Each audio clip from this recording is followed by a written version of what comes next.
हरे कृष्णा। मैं नवनीत व्यास astro channel में आप लोगों का फिर से एक बार स्वागत करता हूं। देखिए, मैं फिर से लाइव हुआ हूं ज्योतिष श्रृंखला को आगे बढ़ाता हुआ, और आज हम बात करेंगे 21 जून को जो सूर्य ग्रहण है वो कैसा रहने वाला है, क्या होगा 21 जून के सूर्य ग्रहण को, इसकी चर्चा आज हम इस पर्टिकुलर वीडियो के अंदर करेंगे। देखिए, बहुत से मेरे ऐसे फॉलोअर्स हैं जो मुझे बार बार ये रिक्वेस्ट कर रहे थे कि नवनीत सर, आप 21 जून 2020 को जो सूर्य ग्रहण लग रहा है उसके ऊपर आप छोटी सी एक वीडियो लेकर आएं, हमें बताएं। बहुत ही चिंता का विषय है, क्योंकि समाज में बहुत से ऐसी जानकारियां अवेलेबल हैं जहां पर बहुत डर पैदा हो गया है कि कोई अर्थक्वेक ना आ जाए या कहीं कोई मौसम बहुत ज्यादा खराब ना हो जाए, क्योंकि एक महीने के अंदर 2 चंद्र ग्रहण और 1 सूर्य ग्रहण लगने वाला है। जैसे कल 5 तारीख को चंद्र ग्रहण है, 21 जून को सूर्य ग्रहण है, और फिर 5 जुलाई को गुरु पूर्णिमा के दिन फिर से एक चंद्र ग्रहण है, जिसके ऊपर मैं अलग से एक वीडियो आपके सामने लेकर हाजिर होऊंगा। तो मेरे साथ जितेंद्र जी जुड़ गए हैं, पंकज अग्रवाल जी जुड़ गए हैं, हरे कृष्णा, अलका जी जुड़ गई हैं। हरे कृष्णा, आप लोगों का बहुत बहुत स्वागत है। देखिए, आज सूर्य ग्रहण 21 जून, जितनी भी कंफ्यूजन्स हैं आपको सूर्य ग्रहण को लेकर, जितनी भी बातें कही गई हैं कि ऐसा होगा, इस प्रकार की दिक्कत परेशानियां आ सकती हैं, उन सब का इलाज आपको आज इस वीडियो में मिल जाएगा। आई टेल यू टेक्निकली, देखिए, मैं आपको एक्सपेक्टेशन सेट करना चाहता हूं कि ये वीडियो बहुत ज्यादा टेक्निकल होने वाली है, राइट। सो अगर आप ज्योतिष का थोड़ा सा भी ज्ञान रखते हैं तो भी आपको ये वीडियो पूरी समझ में आएगी, और अगर आप ज्योतिष का ज्ञान नहीं भी रखते हैं तो भी मैं बहुत ही इजी तरीके से, बहुत बिकॉज ज्योतिष को इजी बनाना भी अपने आप में एक कला होती है, तो बहुत इजी वे से मैं आपको इस चीज को भी आज समझा दूंगा कि सूर्य ग्रहण 21 जून 2020 को किस प्रकार के आफ्टर इफेक्ट्स लेकर आएगा, कौन से नक्षत्र में कितनी डिग्री पे ये सूर्य ग्रहण लगेगा, और अगर हम कंपेयर करें इसको जो पीछे दिसंबर में जो सूर्य ग्रहण लगा है उसके साथ, तो ये कितना डिफरेंट है, कैसे रिजल्ट्स इसके डिफरेंट होंगे, वेदर इट इज रिस्की और इट इज एन नॉर्मल और ऑर्डिनरी सूर्य ग्रहण, किस प्रकार का ये ग्रहण है, इसके बारे में आज हम चर्चा करेंगे इस वीडियो के अंदर।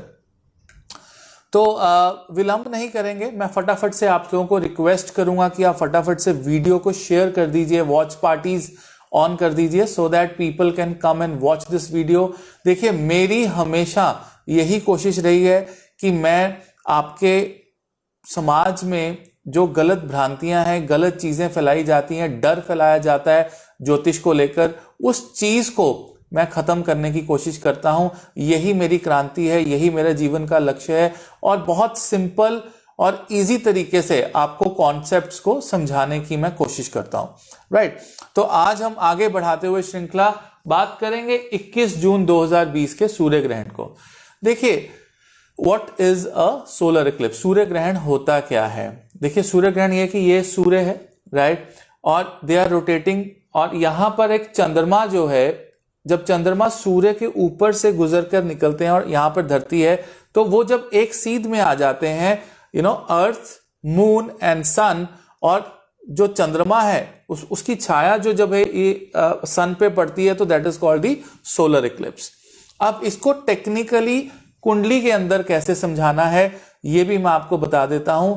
देखिए, सूर्य ग्रहण में क्या करना चाहिए, क्या नहीं करना चाहिए, और देखो, आपको मैंने टेक्निकल प्रोसेस तो बता दी कैसे होता है सूर्य ग्रहण, लेकिन सबसे इंपॉर्टेंट चीज है कि 21 जून 2020 को हो रहा है, और 21 जून 2020 is the longest day of the year, right. You remember, 21 June is the longest day, right. तो उसकी भी सिग्निफिकेंस आपको यहां पर देखने को मिलेगी, because there are very few astrologers who've covered this thing कि 21 June is the longest day of the year, और उसी दिन सूर्य ग्रहण लगना है। That is my first observation, point number 1, right. Point number 2, ये इंडिया में और एशिया में क्लियरली विजिबल होगा, right. It is starting from somewhere south of Africa and moving on to Pakistan, Pakistan से it is moving on to India, and then India से right east से गुजरता हुआ ये सूर्य ग्रहण जो है चाइना के बिल्कुल साउथ चाइना में जाकर it is going to be over, right. So इसकी जो ट्रैजेक्टरी है वो इस तरह की है, right, starting from the South Africa, moving on to some European part of the world, and then from Pakistan to North India, northern India से moving on to China, and then South China, and it is going to be over. So that's how this eclipse is going to be, right. सुबह 10:15 के आसपास in the morning, 10:20 लेके चलिए to be exact, ये start होगा, 12:12 पे ये पूर्ण हो जाएगा, राइट। कुछ लोग कहेंगे 12:01, that is the Delhi time, और अगर हम लुधियाना में बैठे हैं, लुधियाना की बात करें तो 12:12 पे ये पूर्ण हो जाएगा। पूर्ण means that this is sun and this will be moon exactly over it, right, and then it will go ahead, और 1:49 मतलब 1:49 PM पे this is going to be over. सूतक जो लगता है वो 4 पहर पहले लगता है, जैसे चंद्र ग्रहण का जो सूतक होता है वो 3 पहर पहले, 1 पहर 3 घंटे का होता है, राइट। सो 12 घंटे पहले इसका सूतक लग जाएगा, राइट। अब बोला गया कि अर्थक्वेक आ सकते हैं, बहुत सी तूफान आ सकते हैं, ऑलरेडी हम एक एपिडेमिक में गुजर रहे हैं, एक बहुत बड़ी भयानक बीमारी हमारे समाज में, पूरे वर्ल्ड में फैली हुई है। तो बहुत सी चीजें इसमें बताई जा रही हैं, लेकिन मैं आप लोगों को एक बात बताना चाहता हूं कि ये सूर्य ग्रहण बहुत ज्यादा नेगेटिविटी नहीं लेकर आएगा। इट्स अ गुड न्यूज, नहीं लेकर आएगा। आज उस चीज को टेक्निकली मैं आपको एक्सप्लेन करूंगा, राइट, क्योंकि जब तक एक चीज को साइंटिफिकली ना एक्सप्लेन किया जाए, टेक्निकली ना एक्सप्लेन किया जाए, लॉजिकली ना समझाया जाए, तब तक उस बात को मैं तो नहीं मानता हूं, और मैं ये रिक्वेस्ट करूंगा कि आप भी मत माने। सो आज इस चीज को टेक्निकली एक्सप्लेन करेंगे, इस प्रोसेस को समझेंगे कि ये सोलर इक्लिप्स, ये सूर्य ग्रहण इतना ज्यादा खतरनाक नहीं होगा। उसका रीजन क्या है? उसके लिए हमें यहां से पूरे 20 साल पीछे जाना पड़ेगा। Will have to go 20 years behind, okay. ऐसा ही एक सेम सूर्य ग्रहण 21 जून 2001 को लगा था। आई रिपीट, 21 जून 2001। और 21 जून 2001 की अगर आप प्रश्न कुंडी लगाएं, आप लगा सकते हैं 21 जून 2001, और आप टाइम डालेंगे शाम को 17:28, 5:28, अगर आप नॉर्थ पार्ट ऑफ इंडिया में रहते हैं, right, if you are in Delhi और if you are in Ludhiana, right, तो आप जो टाइम डालेंगे 5:28 का डालेंगे। 4-5 मिनट का वेरिएबल हो सकता है नॉर्थ इंडिया के अंदर। और आप अगर आज का इक्लिप्स की बात करें जो 21 जून 2020 में होना है, उसमें आप टाइम डालेंगे 12:12 इन द आफ्टरनून। तो ये वो टाइम है जहां पर एग्जैक्ट इक्लिप्स लगता है। अब मैंने यहां पर 2 कुंडलियां बनाई हैं। एक 21 जून 2001 की कुंडली है, 2001, राइट। सो ये जो आप कुंडली देख रहे हैं ये 2001 है, right, on what, June 21, right. So June 21 2001 इतनी पुरानी कुंडली बनाई है। इसमें आप देखें कि सूर्य और चंद्रमा 6 डिग्री और 18 मिनट पे थे, सो जब Surya is equal to moon is equal to same degree, it's called an eclipse, right. सूर्य के ऊपर चंद्रमा आ गए, धरती इधर है, तो एक लाइन में हो गए। अब यहां पर भी 21 जून 2020 को भी सूर्य इज इक्वल टू चंद्रमा is equal to 6.13 degree, right. तो ऑलमोस्ट सेम डिग्री पे इक्लिप्स लगा था 21 जून 2001 को। और यहां पर आप जो इक्लिप्स देख रहे हैं ये कौन सा है, जो हमारा करंट 2020 का होना है। 6 डिग्री पे ही सूर्य है, 6 डिग्री पे ही चंद्रमा है, 6 डिग्री 13 मिनट, 6 डिग्री 13 मिनट। और ये 21 जून 2001 का है, 6 डिग्री 18 मिनट सूर्य और चंद्रमा। अब आपने लोगों ने बहुत सारी ये भ्रांति फैलाई, बहुत कुछ कहा कि ये सिमिलर इक्लिप्स है जो 2001 में लगा था, 21 जून 2001 को, राइट। और उसके बाद क्या हुआ था, सितंबर 2001 में we had this 9/11 and there was this mega killing, mass killing of the people. अब आपने ये उठाया कि ये सेम कॉम्बिनेशन यहां पर आ रहा है, तो 2020 में भी मास किलिंग हो सकती है, मेजर डिस्ट्रक्शन हो सकती है। The answer is no, the answer is no, it is not going to happen. ऐसा कुछ भी नहीं होगा। I tell you the difference, is it the minutes, 5 minutes difference? No. इसका जो जवाब है वो राहु के नक्षत्र में छिपा हुआ है। देखिए 2001 में जब ये ग्रहण लगा था, सेम डेट पे, ऑलमोस्ट सेम डिग्री में, सूर्य और चंद्रमा के अंदर, राइट, उस समय राहु आद्रा नक्षत्र में था 12 डिग्री 28 मिनट पे। आद्रा नक्षत्र बहुत टर्बुलेंट नक्षत्र है। सो मान लीजिए अगर राहु यहां पर 12.28 पे था और सूर्य 6.18 पे था, तो राहु ने धीरे धीरे मूव होकर उस पर्टिकुलर पॉइंट पे 6.18 से गुजरना था, बिकॉज राहु और केतु उल्टा चलते हैं, उनकी डिग्री आगे नहीं जाती है, पिछली तरफ, पीछे तरफ आती है।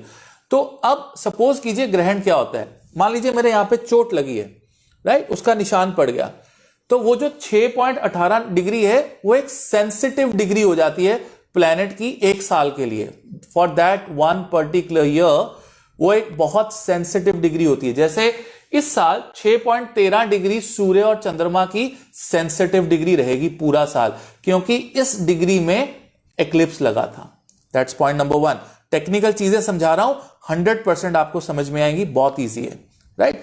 तो यहां पर 6 डिग्री 18 मिनट पे 2001 में जब एक्लिप्स लगा था, और राहु जो थे अभी आद्रा में थे, पीछे थे।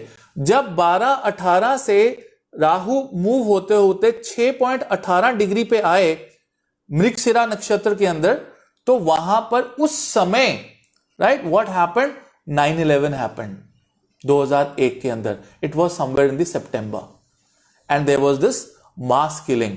तो राहु बहुत टर्बुलेंट नक्षत्र में थे, सेम एक्लिप्स के अंदर, सेम कॉम्बिनेशन। अब क्या फर्क पड़ा है, 2020 में सारे कॉम्बिनेशन सेम है, लेकिन राहु आद्रा में नहीं है, राहु आद्रा से गुजर चुके हैं और मृगशिरा नक्षत्र में 4.58 डिग्री पे आ गए हैं, which is the nakshatra of Mangal, and it is not that turbulent nakshatra. This is the difference and this is one of the major differences. ये बहुत बड़ा एक मेजर डिफरेंस है। One has to understand this thing. When you study nakshatras, आपको ये चीज बहुत clearly और इजीली समझ में आ जाती है, राइट। सो यहां पर Rahu is at 4.58 which is 2020, और 2001 के अंदर the Rahu was at 12.28 degree. It was in the Ardra, और उसने 6.8 डिग्री को क्रॉस करना था। यहां पर 6.8 डिग्री ऑलरेडी क्रॉस करके राहु जो है 4.58 पे है, तो वो सेंसिटिव डिग्री को राहु देव टच नहीं करेंगे 2020 के अंदर। सो ये सूर्य ग्रहण इतनी डिस्ट्रक्शन नहीं लेकर आएगा, right. So one has to understand this thing. This is how beautifully, technically, चीजों को समझा जाता है, सो दैट आपके मन में जो अंधविश्वास, प्रॉब्लम, डर, सुपरस्टिशन, ये सब चीजें डाली जाती हैं, इनको खत्म किया जा सके। Astrology is all about explaining things mathematically, scientifically, right. तो उस चीज को मैंने समझाने की कोशिश की है। देखिए 3 नंबर जेमिनाई, राइट, मिथुन राशि के अंदर ये एक्लिप्स लगने वाला है सूर्य ग्रहण का, ठीक है। 6.13 डिग्री पे सूर्य चंद्रमा होंगे, 12:12 पे दोपहर को पूर्ण एक्लिप्स जिसे बोलते हैं। 10:20 पे सुबह शुरू होगा, 12 घंटे पहले सूतक लगेगा। अब इसमें 2-3 नियम है।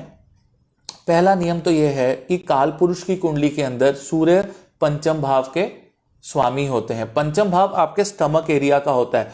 आप देखना सूर्य इक्लिप्स के बाद मैक्सिमम लोगों का पूरे वर्ल्ड के अंदर they will have some stomach problem, stomach issues, 100%, because जो आपकी एक हीट होती है स्टमक के अंदर, जो पाचन शक्ति बढ़ाती है, वो कहीं ना कहीं एफ्लिक्ट होती ही होती है। That's the first observation on the human body.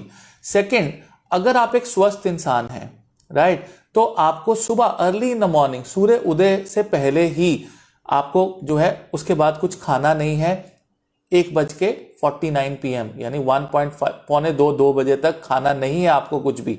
लेकिन अगर आप डायबिटिक हैं या आप बुजुर्ग हैं या आप बच्चे हैं तो आप खा सकते हैं, लेकिन कोशिश करें कि अगर आप सेहतमंद हैं तो आप अर्ली मॉर्निंग ही खा लें, या कभी कभी आप लोग खाते ही 12-1 बजे हैं तो उस दिन थोड़ा सा 1 घंटा और 2 बजे के आसपास खाएं। फीडिंग मदर्स, देखिए मेरे को लास्ट वीडियो के अंदर किसी ने पूछा कि जैसे मैंने कहा था दूध नहीं पीना है उसमें लूनर इक्लिप्स में, जो चंद्रमा का चंद्र ग्रहण था, तो दूध जो माँ का दूध है उसमें कोई दिक्कत नहीं है। अगर आपका छोटा बच्चा है हर घंटे बाद फीड मांगता है, तो चाहे वो चंद्र ग्रहण है चाहे वो सूर्य ग्रहण है, उसमें कोई प्रॉब्लम नहीं है। लेकिन एक जगह पर बैठ के अपने बच्चे को दूध पिलाएं और मंत्र का जाप करते हुए, राइट। तो मंत्र का जाप कौन सा करना है?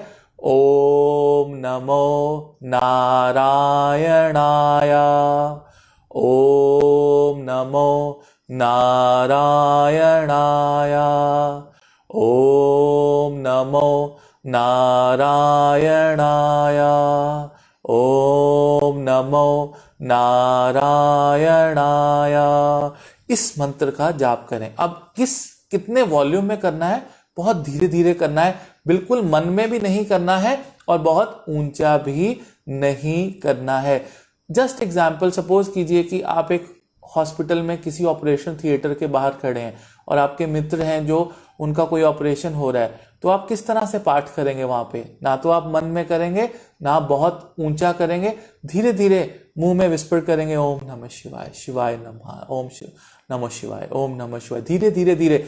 वो एक टाइम होता है डिफिकल्ट टाइम में, ये बात आप याद रखिए, पूरे जीवन में डिफिकल्ट टाइम के अंदर आपको हमेशा बिल्कुल स्लो वॉल्यूम में कोई सी भी मंत्र का जाप करना होता है, right. Neither very loud nor in the mind, क्योंकि उसकी वाइब्रेशंस की भी जरूरत होती है।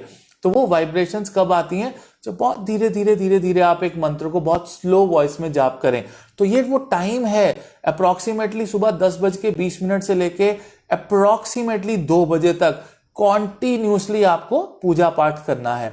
डेफिनेटली बहुत से लोगों ने बोला कि दिल्ली के अंदर बहुत झटके आ रहे हैं अर्थक्वेक के, तो आगे भी आ सकते हैं। देखिए कुदरत है, कुदरत का कुछ पता नहीं है, लेकिन डेफिनेटली जब इक्लिप्स होते हैं तो कुदरत कहीं ना कहीं पर धरती हिलती जरूर है, राइट। कुदरत में कोई ना कोई दिक्कत परेशानी जरूर आती, चाहे वो बाढ़ आए, चाहे वो तूफान आए, चाहे वो अर्थक्वेक आए, लेकिन mass mega killing it's not going to happen, it's not going to happen, so you should be relaxed। और अगर भारत के लोग ओम नमो नारायणाय का पाठ करें, ओम नमः शिवाय का पाठ करें, ये 2 ऐसे मंत्र हैं, राइट, जो सूर्य देवता की मदद करेंगे। एक वाइब्रेशन धरती से जाएगी जो सूर्य देवता को कहेगी कोई बात नहीं सूर्य देवता, सबके जीवन में ग्रहण लगता है, आज आपको लग रहा है पूरी धरती का एक एक इंसान, एक एक मनुष्य आपके लिए प्रे कर रहा है, आपके लिए दुआ मांग रहा है, आप थोड़ी देर में फिर से अपनी पूरी शक्ति में आ जाएंगे, राइट। सो ये फीलिंग के साथ, ये डेडिकेशन के साथ आप सूर्य ग्रहण के समय में आप कहीं ना कहीं पर इस तरह की प्रेयर्स करें, राइट। तो आपको नेचुरल जो क्लैमिटीज या नेचुरल प्रॉब्लम्स आएंगी वो दैट इज डिफरेंट, लेकिन उसमें कोई भी मेगा मास किलिंग नहीं होनी चाहिए। But that doesn't mean that you should not be active and you should not be careful, right. You have to be careful आप रहें, लेकिन कहीं ना कहीं आपको बहुत इजी ये निकल जाएगा। हाँ, डेफिनेटली जो कहीं ना कहीं फाइनेंशियल प्रॉब्लम्स हैं वो एपिडेमिक के कारण चल ही रही हैं, राइट। तो जब ऐसा इक्लिप्स लग रहा हो और धरती पे सूर्य की प्रॉपर जीवनदायी किरणें भी ना पहुंच पा रही हो, तो उस समय आपको जो है एक साथ लोगों को इकट्ठे नहीं होना चाहिए, किसी तरह की कोई सेलिब्रेशन नहीं करनी चाहिए। और सूर्य ग्रहण के कम से कम 1 हफ्ता 10 दिन तक, उससे आगे आपको कोई भी मेजर डिसीजन, कोई कंपनी फॉर्म करना, कोई पार्टनरशिप डीड लिखना या किसी तरह का कोई मेजर डिसीजन लेना अपने जीवन का, वो नहीं करना चाहिए, स्पेशली जिन लोगों का बर्थडे इसके आसपास आता है, राइट? तो they have to be really really careful for this eclipse. तो अब हम लगन वाइज भी इसको हम देख सकते हैं, but the most important thing is that you have to understand कि इस सोलर इक्लिप्स को, सूर्य ग्रहण को, आप 2001 वाले जो सोलर इक्लिप्स है उसके साथ कंपेयर कर सकते हैं, लेकिन उस कंपैरिजन का रिजल्ट ये निकलेगा कि वो डिस्ट्रक्टिव था, बिकॉज सितंबर में 9/11 हुआ अमेरिका में। तो ये डिस्ट्रक्टिव नहीं होगा because Rahu was in Ardra और उसने उस सेंसिटिव डिग्री को क्रॉस किया है 2001 में। 2020 में राहु ऑलरेडी आद्रा से निकल चुका है, मृगशिरा में है, और वो सेंसिटिव डिग्री, जिस डिग्री पे इक्लिप्स लगना है, उस सेंसिटिव डिग्री को जो है क्रॉस नहीं करेगा। So it is not going to harm, right? But जो एपिडेमिक है definitely it is there, but उसमें अगर आप ये सोचो कि दिसंबर में जो इक्लिप्स लगा उसके बाद जितनी डिस्ट्रक्शन हुई, अब ये जून में इक्लिप्स लगेगा तो उसके बाद इतनी ज्यादा डिस्ट्रक्शन होगी, ऐसा नहीं होने वाला। It's not going to happen. I am repeating this for the 10th time, right? कि ऐसा कुछ भी नहीं होने वाला है। So this is one observation. बहुत साइंटिफिक वे से मैंने आपको समझाया कि किस प्रकार आपको डरने की 1% भी जरूरत नहीं है इसके अंदर, राइट? तो अब लोग कहते हैं कि आप लगन वाइज हमें इसके बारे में बताएं। देखिए, मैं आपको लगन वाइज भी इसके बारे में 100% बता सकता हूं, लेकिन इसकी जो सिग्निफिकेंस है वो यूनिवर्सल होती है। मान लीजिए मेष लगन के लोग हैं, उनके लिए तीसरे घर में होगा, तो कहीं ना कहीं संघर्ष तो आज की डेट में सभी कर रहे हैं, चाहे वो मेष लगन वाले हैं, चाहे वृषभ लगन वाले हैं, चाहे तुला लगन वाले हैं। हर इंसान आज की डेट में स्ट्रगल कर रहा है, राइट? तो हम उसमें कहते हैं कि चलो ठीक है, 3rd हाउस में लगेगा तो संघर्ष जो है आप और बढ़ जाएगी आपके जीवन के अंदर। लेकिन जब भी हम लगन वाइज इसको एनालिसिस करते हैं तो कहीं ना कहीं हमें बहुत से और कंडीशंस की, आपकी दशा कैसी चल रही है। अगर आपकी दशा अच्छी चल रही है तो किसी भी तरह का कोई भी इक्लिप्स है, राइट, या किसी भी तरह का कोई भी डिफिकल्ट सिचुएशन है, वो आप पे असर नहीं करती है। मैं आपको एक छोटी सी एग्जांपल देता हूं। अभी कराची में पीछे एक एयरप्लेन क्रैश हुआ, so many people died, but then there were 2 people who survived, right? फिर भी उसमें से 2 लोग थे जो बचे। Such a big crash, right, जहां पर बचने की उम्मीद ही नहीं होती। The entire plane was gone, it was all into fire and ash.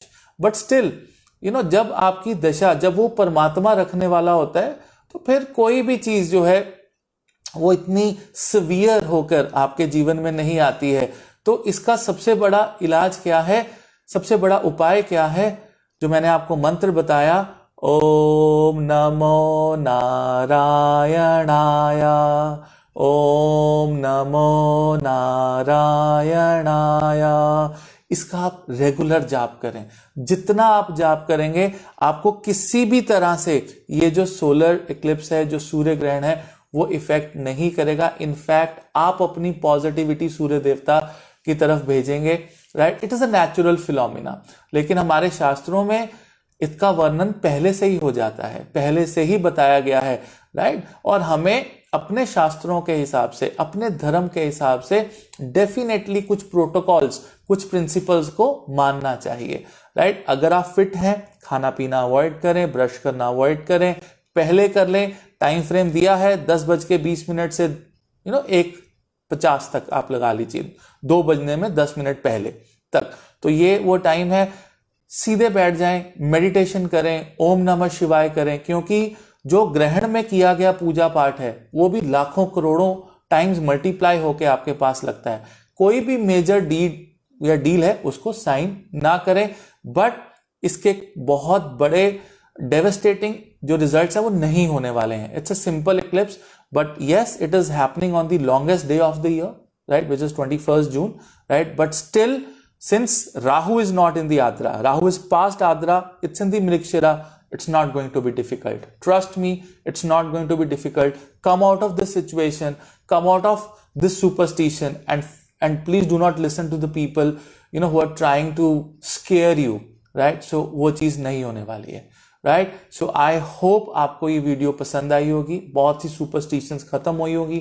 Technically मैंने कंपेयर किया 2001 को और 2020 को। समझ में आया होगा, बहुत इजी तरीके से मैंने समझाया है। और ओम नमो नारायणाय का आप पाठ करें, ओम नमः शिवाय का पाठ करें, सब कुछ स्मूथली निकल जाएगा, राइट।